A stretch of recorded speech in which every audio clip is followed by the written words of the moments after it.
Breaking news in St. Lawrence County. The two missing Amish girls are home and safe tonight. Good evening and thank you for joining us. I'm Elisa Streeter. And I'm Mark Baker. Details still very slow to come out on where and how these girls were found.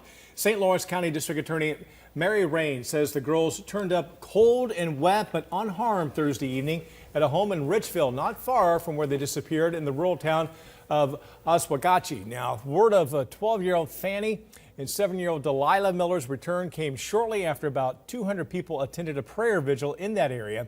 The sisters vanished at about 7:30 p.m. Wednesday night after a white car pulled up to the farm stand. No other details about what happened to the girls were immediately available.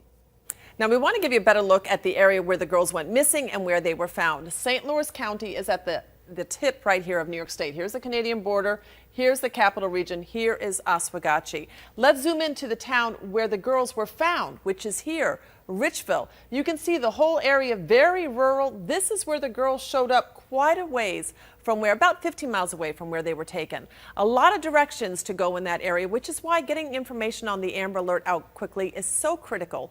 And time is of the essence, but it took several hours for the alert to first be issued here in New York. Well, News 10 ABC's Rachel Yankunis live at State Police headquarters tonight with the process that they have to go through to get that information out, and it worked this time again, didn't it, Rachel? That's right, Elisa. There's a lot that goes into issuing an Amber Alert. First, the local police have to determine that those children's lives are at risk. Then they present that criteria to state police. They too have to see an imminent danger, so that investigation can take a while. But when we hear of cases like tonight, those two little girls found alive, it's worthwhile.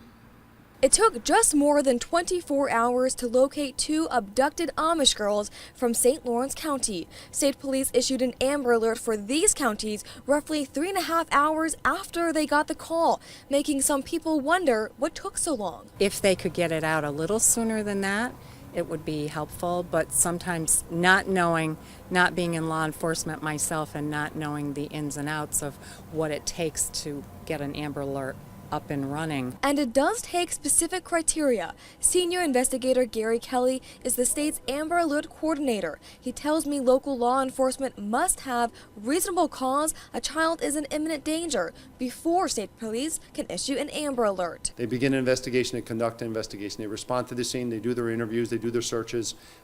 Any of that can take a length of time. It can take 10 minutes, it can take hours. Regardless, state police have a perfect track record, including Wednesday night's Amber Alert. They've activated 52 and recovered all 64 children involved alive. Investigator Kelly attributes that to the system. Half of the activations that we've had in our history, the recovery was a result of the Amber Alert.